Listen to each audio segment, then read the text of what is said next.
Hello, it's Gabby here for you. Before we jump onto this week's podcast, I just want to let you know about 2 ways that you can work with me. First of all, I do one-to-one coaching and I do that via Zoom, so we can jump on a Zoom call at a time to suit you. The second thing I've got for you is an online coaching course that's 12 modules that you can download straight away now. There will be a link somewhere around these podcast notes. And this is the course that I've designed, and it's got everything in it that I wish I'd have known when I finished cancer treatment and I was lost. So you can download that course now and you can start working towards making this your happiest and healthiest year ever. I'd love to hear from you. Let me know what you think. Take care. Bye-bye.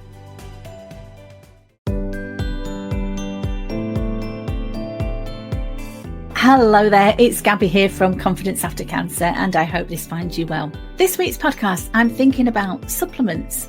Are they something that you should be taking? Why do we need them? Are they a good thing? And what's the different types of supplements that you might think about taking? So I'm going to talk about why the supplement industry is booming, because it really is. There's adverts for supplements everywhere you look. Personally, for me, the supplements I take as part of my wellness plan and the reasons why I take them, and just some little things to be conscious of. If you are thinking about taking some supplements to improve your health, I'll just give you some pointers on things that have been useful for me. So why would you want to think about taking supplements? And again, after my cancer diagnosis, it became really apparent to me I needed to start taking my health seriously.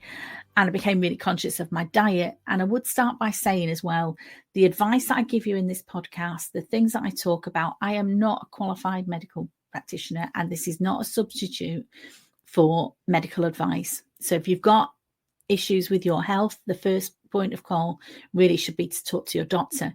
But if you're just feeling a little bit under par and you're feeling a bit, I feel okay, but I could feel better. Supplements have really helped me boost my health in a few ways, and I'm going to explain why. But first of all, thinking about why the supplement industry is booming, because it really is. As I say, you can't turn on your phone or your laptop or a TV without seeing adverts for supplements. And why is that?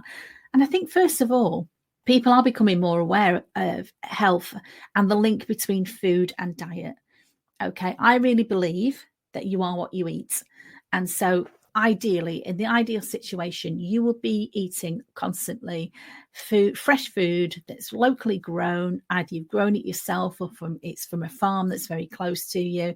It's in its natural state. You're not eating processed food, because eating processed food is one of the worst things you can do for your diet. And I've talked before about just reading labels. I'm not obsessed with it, and I do have the occasional ready meal, but it's occasional. I'm not eating ready meals or fried food or takeaways all the time. That's not my usual go-to. Okay. And really, I think sometimes with these things, you can get really hung up on it. And I really believe in the 80-20 rule. So if you are eating well 80% of the time, 20% of the time, you want a takeaway or you want a cake or you want a bar of chocolate, that's fine. I'm not here to tell you you've got to stop enjoying your life. I'm just asking you to be mindful of the link that there is, and we know this, between good nutrition and good health. We know this. It makes sense. You are what you eat. I really believe that. So that's the first reason why the supplement industry is booming. People are becoming aware that there is a link between what you eat and your health. Okay. The second reason is really modern lifestyles, the way that a lot of us live, including me. I'm sat at a laptop now. I'm not always getting the exercise that I need. I'm not always eating what I should do. But also there's a lot of studies, and I'm not going to go into them now, that show that the way that food now is farmed, so mass-produced food, the aim is always to produce as much food as possible, as cheaply as possible. So a lot of farms, industrial sized farms, are using a lot of chemicals. They're using a lot of techniques that are depleting the nutrients in the soil. And I read a study that was about spinach, and it was saying, however much spinach there was in a bag of spinach today, compare that to 20 years ago, and the nutrient levels are not the same at all. So quite often, if you're buying cheap fruit and veg from supermarkets, nothing wrong with that. Just be mindful, it is not always optimum nutrition. And it can, some of that cheap food has got reduced nutrient density, is what it's called. The third reason why supplements are so important is, and the industry is booming, is a lot of people like myself are getting older. And as we get older, it used to be kind of accepted. Or we get into your 60s, you're going to slow down, you're going to have health problems. I'm in my 60s now. I don't want to slow down. I don't want to have health problems. I just want to be as healthy as I can. And I know that taking some of the supplements that I take helps me feel better. So why not? The fourth reason that supplements are booming is obviously there's money to be made in it. It's big business, but they're so accessible. I did say before about getting medical advice if you need to make any changes. And I know for a lot of people, it's not that easy to get an appointment with their doctor, which is a bit sad. But you can, at the click of a button or you click of your phone, you can order all sorts of supplements, some of them better than others. So they're so accessible, they're everywhere. And that's another reason why the industry is booming. So I said I'm going to talk about the supplements I take. And first of all, I'll give you a little bit of a caveat. It is possible to overdose with supplements. If you take too many, or if you take more of the dosage than you should do, you're not doing yourself any favors. And it is possible to, for instance, damage your liver or damage your stomach by taking too much of a supplement. So they've got a dosage level for a reason. So just be mindful of that. The first vitamin that I take, and I was put onto this by a doctor when I went to the wonderful Penny Bronze Centre in Bristol, and I've talked about this place before. Wonderful cancer recovery centre, and it's all about mind, body and spirit. And it was really like a cross between a hospital and a hotel. It felt quite luxurious. The course that I went on, which I learned so much from it, it was wonderful. But I did get a session with a GP, and one of the things that stuck in my mind that she said was a lot of cancer patients, when they test their vitamin D levels, they're very low. Now, whether vitamin D low levels contributes to the cancer or it creates other conditions, I don't know. However, it's a really easy thing to do. It's just to check your vitamin D levels with a blood test or ask your GP to test them for you. And if you need to, take a supplement. I live in Manchester. We know we get vitamin D from the sunshine if you're out and about in the sunshine. I'm really not. I'm in winter in Manchester.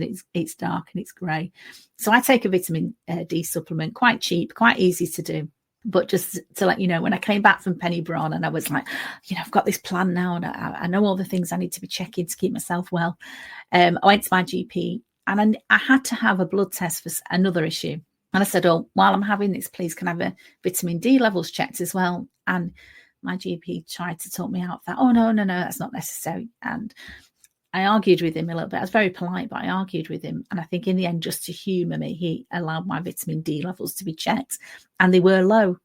So it kind of made it sense to me that actually this is something I need to be mindful of. It's dead easy for me to fix. I can take a good quality vitamin D supplement and that's that.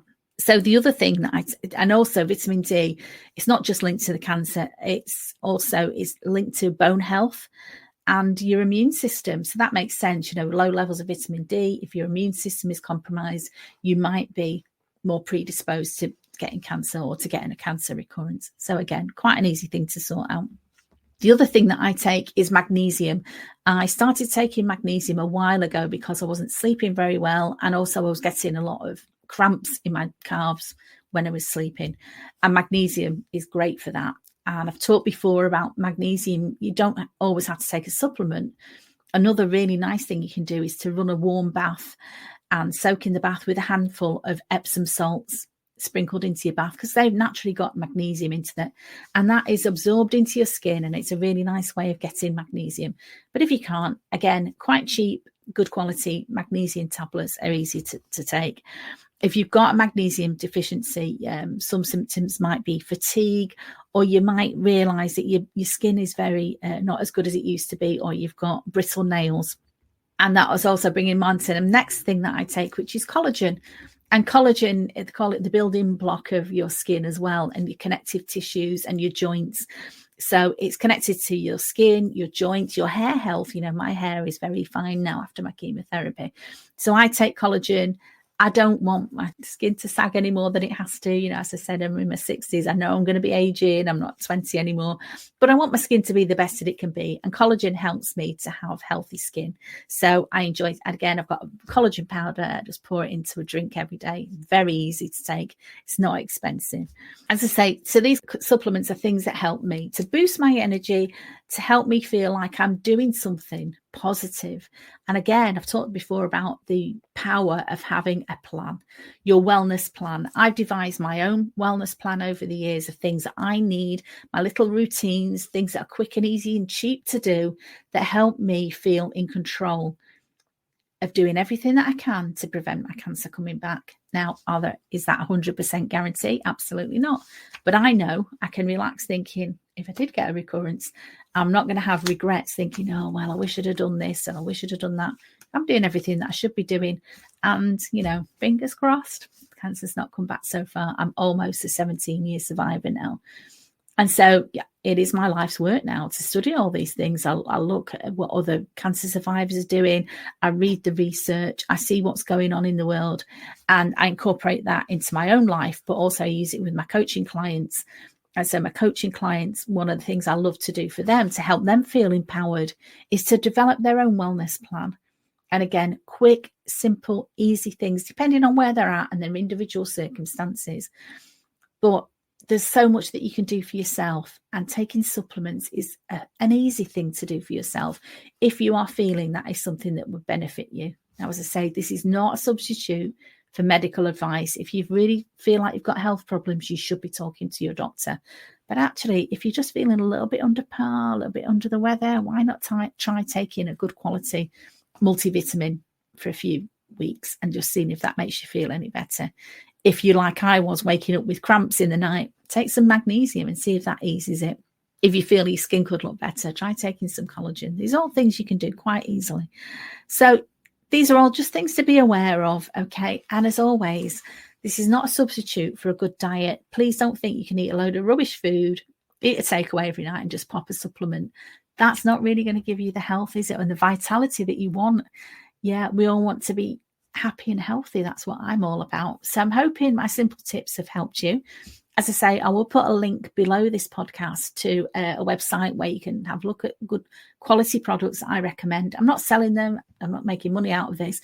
And there is also a little quiz that you can take where they ask you some questions and you can work out, what are the supplements that I should be taking. Again, just for information, no obligation. You don't have to buy anything, but it's always worth doing. It's always worth taking a little bit of time to think about where you are now, what your health goals are, and where you want to be. And is anything simple and quick and easy that you can do to move yourself a little bit? I really am a believer in baby steps every day. There's a book called The 1% Difference. And it's saying if you improve, for instance, your diet by 1% every day, over a year, that's over 360% of an improvement that you've made. So you don't have to throw everything out of the window. You don't have to do drastic things. There's so many small little steps that you can take every day to improve your health and your happiness. And as always, if you've got any questions for me, please reach out to me. Ask me a question. Thank you for listening. Please, if you're listening to this, could you like and subscribe and leave a comment? It really helps me to reach more people. And I'd always urge you to stay safe and stay sane. Have a brilliant week, and I'll speak to you very soon. Thank you, my darling. Bye-bye.